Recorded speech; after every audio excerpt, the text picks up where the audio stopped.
नमस्कार, मैं हूं रविकांत। स्वागत है आप सबका। सबको पता है कश्मीर में चुनाव, विधानसभा का चुनाव सन्निकट है और सभी पार्टियां एड़ी चोटी का जोर लगा रही हैं। सबके अपने अपने घोषणा पत्र भी आ गए हैं और वहाँ के लोगों में भी उत्साह है। और चर्चा मुख्य रूप से इसी बात की होनी चाहिए कि वहाँ के लोगों के बीच जो उत्साह है, लोग इस समय का इंतज़ार कर रहे थे काफ़ी लंबे समय से। अभी विगत वर्ष जो पंचायत के चुनाव हुए हैं स्थानीय स्तर पर, उसमें भी लोगों की काफ़ी अच्छी भागीदारी रही है। अभी जो 2024 के लोकसभा चुनाव बीता है, उसमें भी लोगों ने काफ़ी बढ़ चढ़ कर मतदान में हिस्सा लिया है और मतदान के अनेक रिकॉर्ड भी टूटे हैं। इतने मतदान कभी हुए नहीं थे जितना कि मतदान हुआ है। लेकिन फिर भी इस चुनाव पर पूरे देश की नज़र है।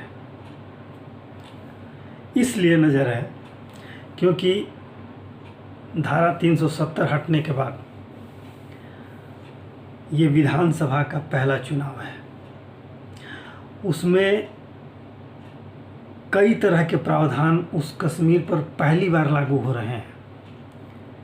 अब देखना ये है कि ये जो प्रावधान लग रहे हैं, ख़ास तौर से SC/ST का जो रिजर्वेशन है विधानसभा में, वो उसमें बकरवाल वगैरह जातियाँ थी जिनको कि पहले आरक्षण नहीं था। इस बार वो आरक्षण के साथ चुनाव हो रहा है। उसमें अनेक तरह से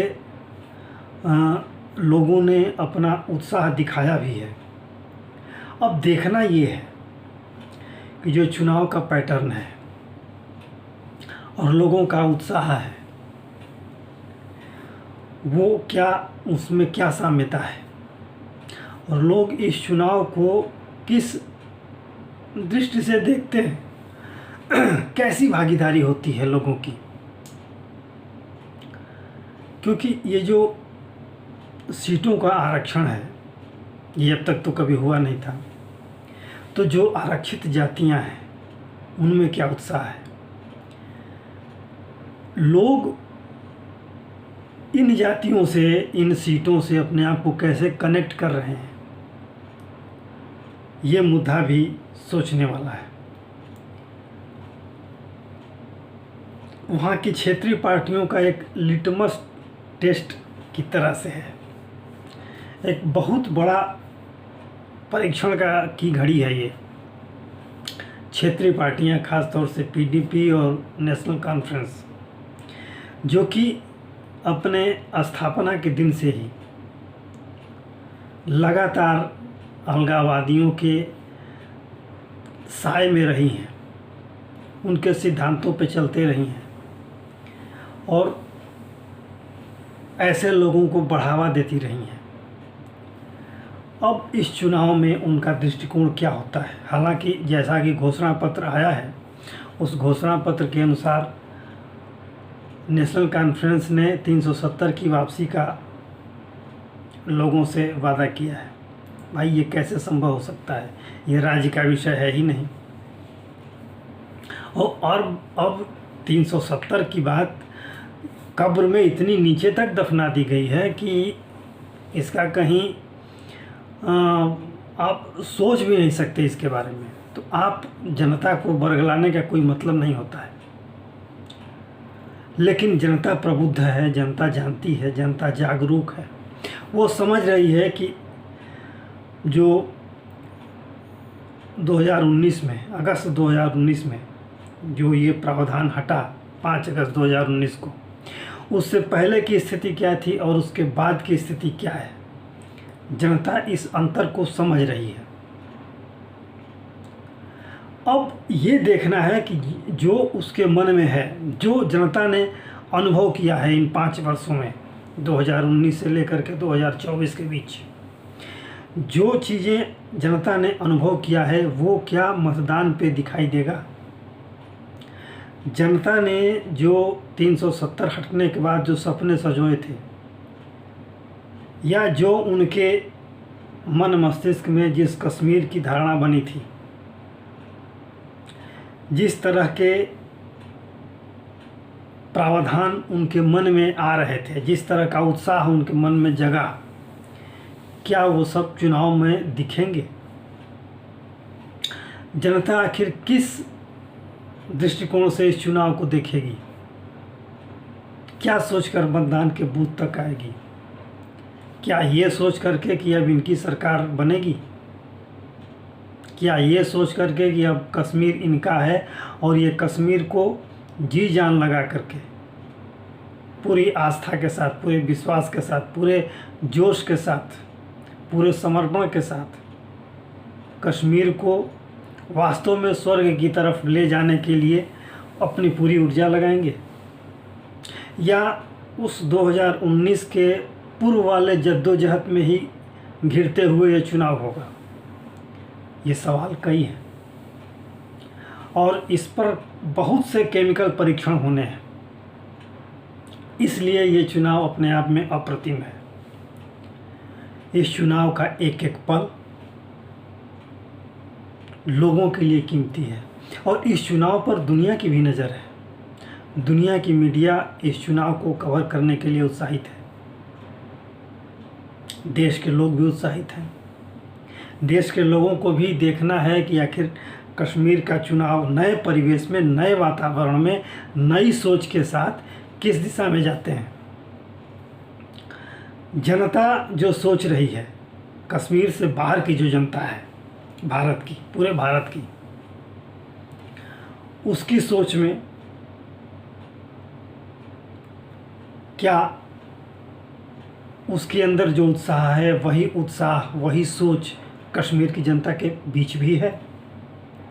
क्या कश्मीर की जनता को ये लग रहा है कि ये कश्मीर अब पूरी तरह से हमारे हाथ में है, हमारे कंधों पर टिका है, हमारी उम्मीदों पर टिका है और हमें इसे नई ऊंचाइयों की ओर ले जाना है?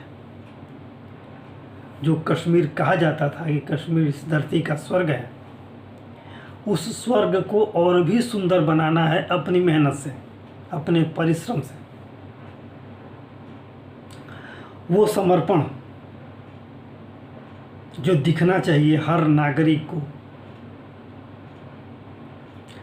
क्या कश्मीर में उस अलगाववाद के वातावरण को भूलते हुए जनता नए तेवर में, जिन नए कलेवर में मतदान केंद्रों पर आएगी? और जो अलगाववादियों को संरक्षित करने वाली पार्टियां थी, अलगाववादियों को बढ़ावा देने वाली पार्टियां थी, क्या होगा उनका? और उनको कितना मत मिलता है, उनको कितना वोट मिलता है, उनकी क्या भागीदारी होती है? अब ये तो चुनाव की गणना के बाद, जो मतगणना होती है, मतगणना के बाद पता चलेगा किस पार्टी को कितना वोट मिला, कौन सी पार्टी शीर्ष पर आ रही है, कौन सी पार्टी सत्ता पे आ रही है। पार्टियां तो सभी दावा कर रही हैं कि हम सत्ता में आने वाले हैं, लेकिन मेन विश्लेषण उन पार्टियों का होना चाहिए जो अलगाववाद को संरक्षित करती थी, अलगाववाद को बढ़ावा देती थी। ऐसी पार्टियां, ऐसे संगठन, ऐसे लोग कश्मीर की जनता के मन मस्तिष्क में, इनके लिए क्या स्थान है, इनके लिए क्या सोच है, इस बात का परीक्षण है ये चुनाव। विकास तो होगा, विकास तो हो रहा है 2019 के बाद से ही, और जितना होना चाहिए उससे ज़्यादा हो रहा है। लोगों का उत्साह देखिए, 370 हटने के बाद जो पर्यटकों की संख्या लगातार बढ़ी है। ये बात है, छिटपुट घटनाएं होती रही हैं, लेकिन ये घटनाएं बहुत कम हो गई हैं और लोगों में एक विश्वास का वातावरण बना है, एक नई चेतना का वातावरण बना है, एक डर का वातावरण खत्म हुआ है, नई उम्मीद का अंकुरण हुआ है। तो देखें ये चुनाव कश्मीर का, जम्मू और कश्मीर का ये चुनाव किस दिशा में और कैसे क्या किस तरह से वो मतगणना के बाद जो उदय होगा एक नए कश्मीर का, उसका कलेवर क्या होगा, वो कितना कनेक्ट कर पाता है अपने इस नए परिवेश को, अपने दिलो दिमाग से, अपने पूरे देश से, पूरी देश की जनता से, या देश के लोग उस कश्मीर से। उम्मीदें बहुत हैं। आने वाला समय, इसकी प्रतीक्षा में पूरा देश है, पूरी दुनिया है। कश्मीर के लोग तो हैं ही। तो देखें। तो आज के लिए इतना ही। अगर ये वीडियो आपको अच्छा लगा हो, लाइक करें, शेयर करें, सब्सक्राइब ज़रूर करें। धन्यवाद।